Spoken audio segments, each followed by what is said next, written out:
Hello, ladies and gentlemen. Nick here. Today I'm going to be talking about my upcoming theories for the 12th movie in the MCU franchise, also known as Ant-Man. So, basically, I have a couple theories regarding different characters. I've watched all these trailers. I looked up as many TV spots as I think even exist. So I watched all of them, and then I put them all in a playlist. And I was just watching them, like just boom, boom, boom, boom, boom. And sorry, my eyes bother me. So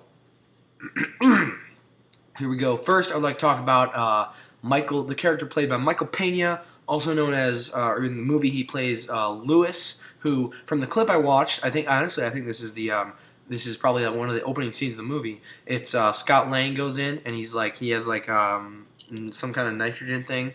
I can't remember what it's called, but it's the thing that freezes things. And then, so he's freezing this vault, and then the vault, like, basically the nails or the screws pop off and the vault falls open and he goes inside, and Michael Pena is talking to him on the radio. He's like, yo dude, you got the money? Is there money there? And he's like, no, I don't know, man, there's nothing here. There's just an old, I think, motorcycle suit, which is obviously as shown by I went and I got this at the store. I got the Ant-Man figure from the movie.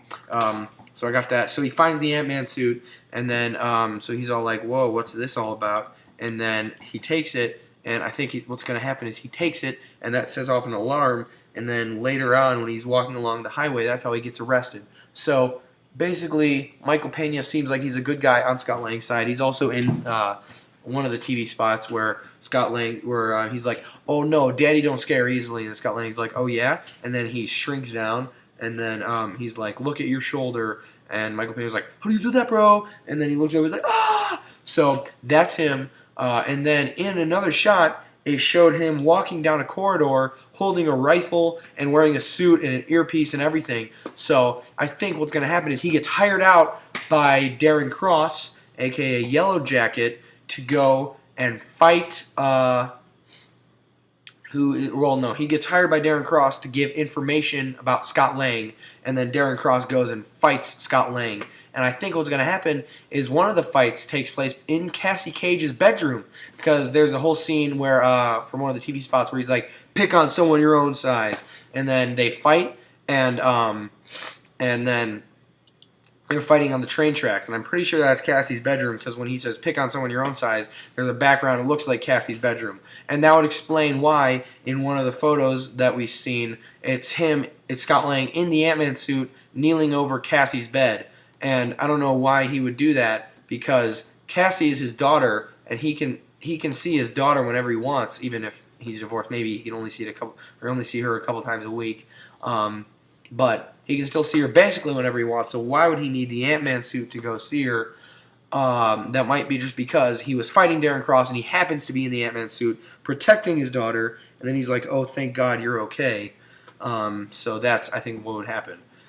So that's what I think about Michael Pena. That's what his character, I think, is going to serve in the movie, and that's the purpose. And then I'm going to talk about Ultron.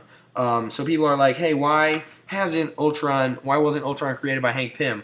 Here's my theory. I think he was. He was created as just a program, just a computer program, and maybe the technology wasn't advanced enough to make this work. Because in the description for Age of Ultron, it's like, when Tony Stark reawakens a dormant AI program, Ultron, that's like one of the opening lines. So, dormant means that it has been used, it is no longer used, it's asleep, it's basically dead. So, that means that it was created before by none other than this guy right here in the Ant-Man suit, or I'll talk about more about that later, Hank Pym. He's going to create it, he's going to be like, oh, this thing either doesn't work or it's evil, so we need to shut it down, and thus it gets shut down, and then it goes into storage, and Tony Stark is like, hey, what is this? Ultron, it's an AI. Why don't I use this as the basis for my new AI program that I'm creating to save the world?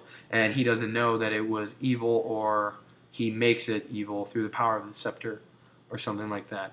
So then next thing I would like to talk about, so that's my theory about that. And then next thing I would like to talk about is the Wasp, who is probably not going to be in this movie. This could be a post-credit scene, or a post-credit scene, or just a scene at the end. After they beat Darren Cross, hopefully they won't kill him. Although if he's like just a dumb or villain who just seems like he doesn't really have a purpose.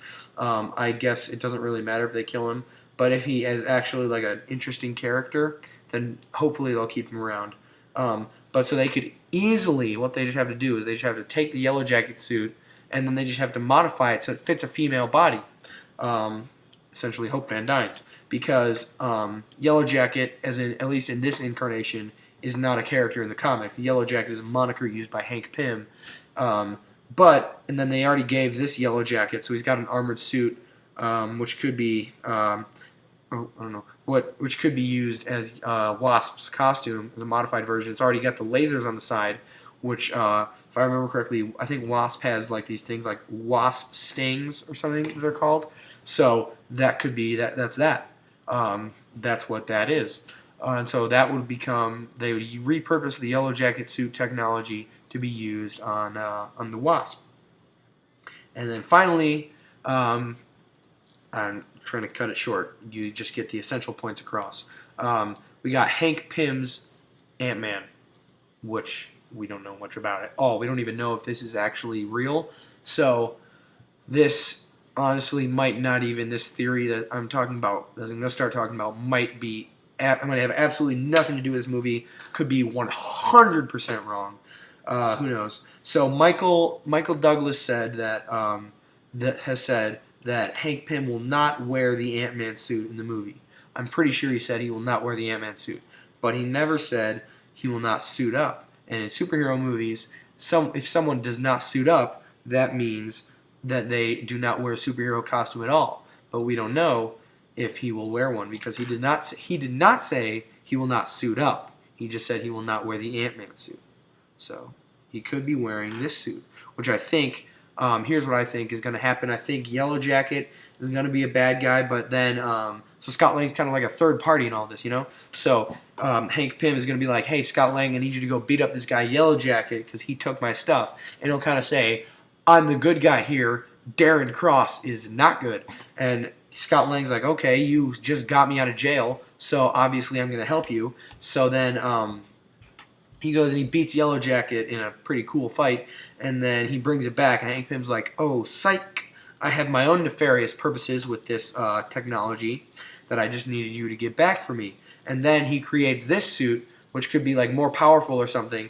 Maybe it even is the Goliath suit. I'm not sure what this will do, but I think it's going to be an evil suit. It looks evil, like the black Ant-Man helmet. Not that, like, if you wear a black super suit, you're necessarily bad. I mean, look at Batman. Although that could be gray, depending on who you ask. Doesn't matter. Not important. This looks like an evil suit, is what I'm saying. This looks like it's a bad guy uniform. And so, I think, my theory, Hank Pym is a plot twist bad guy. He's a bad guy. We don't realize it until the end. It seems like he has good intentions, but then we realize he was just using Scott. And so then Hope Van Dyne, and maybe she's already using the Yellow Jacket suit, or maybe here's another thing. In more than one of the trailers, we see Scott Lang, and he's like, or Darren Cross is like, you're just a thief, and he's like, no, I'm Ant-Man, and he's like, well, I know that was a stupid name.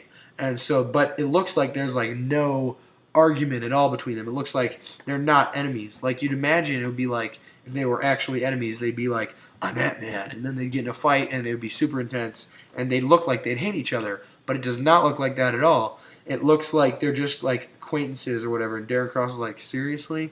Like he's not like, I'm gonna kill you. He's just kind of like, that's a dumb name. So maybe Darren Cross is actually not a super bad guy. He's just kind of like, like an asshole. So Darren Cross just is arrested because I guess he was doing criminal things, but the things that Hank Pym is doing are worse. So then Scott Lang has to go and defeat his mentor, Hank Pym, who in the end turns out to be a bad guy. Thank you for watching. Watch Ant-Man. It's gonna be exciting. I'm going to keep this at under 10 minutes. Barely made it by like 10 or like 5 seconds. Peace out. Watch Ant-Man. Thanks for watching. Goodbye.